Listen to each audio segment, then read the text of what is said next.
San Diego is a city of extraordinary beauty, but we can't just get by on our looks. We have to also be a city that functions well.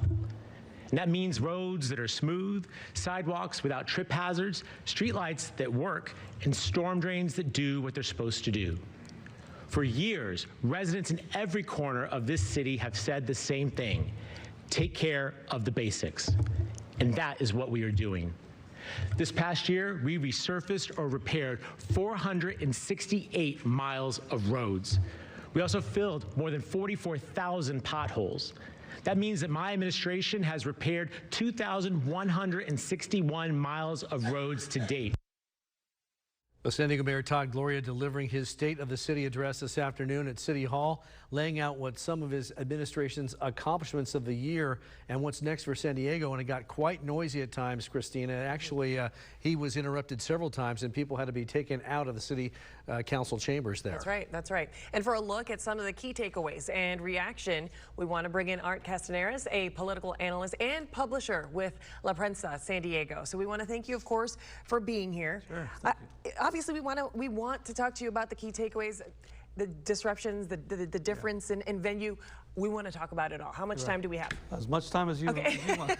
So that wasn't unexpected, I don't think, given especially lately with the Balboa Park parking situation, a few other things. Right. What do you? No, I think it is. I think there are a lot of visible things like Balboa Park, like the trash fees. There are things that residents are really upset about.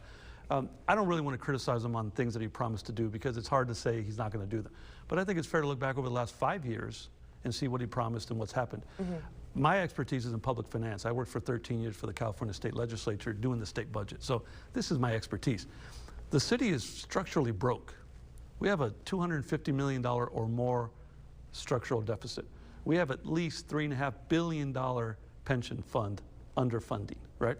And those aren't going to be fixed by raising the parking fees at Balboa Park, by charging meters on weekends. Those are single-digit millions of dollars when we have hundreds of millions of dollars of deficit and billions of dollars of the unfunded budget. I think what I can be critical about is the fact that we have made some serious mistakes. We can't blame the mayor for homelessness, but you can blame him on some of these solutions that are putting people in parking lots and tents or allowing them to sleep in their car. Those aren't real solutions. We can't blame him for the unaffordable situation for housing, but when you're not building enough affordable housing, for example, he mentioned Midway Rising. It's a project to replace the sports arena. It's a horrible place to put a sports arena again. It should be in Mission Valley where the trolley and the freeways are. But why is he suing now to try to get that project done? I don't know. I broke a story. The developer gave him a $100,000 contribution.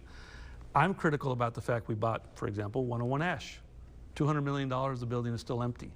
So those are the kind of things that I think you can blame Todd Gloria for and give them some credit for the fact that they're paving streets. But one of the funny things you just mentioned, they've paved thousands of miles of roads. You know, when they pave a 4-lane road, they count. If it's a mile and it's 4 lanes, it's 4 miles. So it's not really 4 miles of road, it's 4 miles of lane. So even that number is exaggerated. They are filling potholes. That's great. But that's the minimum expectation for a mayor. Okay. You know, we talked about the disruptions. We actually have part of that now to show you. So let's go ahead and take a listen and see what happened during his State of the City address this afternoon, a short time ago. Please do not let them shoot me. Do not let them shoot me. Send in police department. Do not give them cover. Don't give them. Don't even give me a second.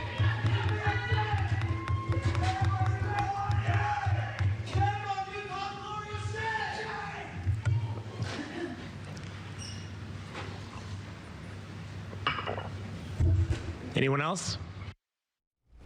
That's not smart. That's not a smart response. You know, let me give you an example. We have a story coming out on this weekend. One of the big debates is about the parking at Balboa Park. They also are charging parking at the zoo. It's a split with the zoo, but the zoo didn't want that. The zoo's always been free, right? There's a widow, Diane Basher, who donated $16 million for an endowment at the zoo to allow veterans and wounded warriors and their families to get in for free. But the city didn't exempt them from the parking. So the other day we interviewed some of these wounded warriors, and they can't afford the parking to get into the zoo for free. So now we're nickel and diming these people because the city won't make staff cuts or structural deficit cuts. I think that's where we should be talking, because this city could be bankrupt like Orange County was in the 90s. It's a real possibility. Yeah, I lived there. I remember that. I remember that was Yeah, a big and deal. at the end they come out better, but you have to make structural reforms, not charge meters and do these Mickey Mouse Band-Aid solutions. And I think he has to be more serious about that. And I think it's okay for the public to hold him accountable. So you're not surprised one bit that the disruptions happened the way that they did? I'm surprised it wasn't worse. I'm surprised they didn't, Well, that was just, I they think didn't that block people from entering. Actually, to be fair, it was worse, and we couldn't put Yeah, that on we television. couldn't. So we had to kind of exercise some restraint. I don't want to criticize the mayor for Sure. things that are out of his control, but I think there have been some mistakes made in this administration, and I think that he's now auditioning for his next role because he's termed out. This is his last term. And whether he runs for Congress or something else, he has to make the best out of the situation. But I think the public should and is now holding him accountable for it. The trash fees was a disaster, probably going to be repealed. The parking, everybody's against that now. And I think the big one, like 101 Ash, is $200 million that we should have not spent. And that's 100% on him.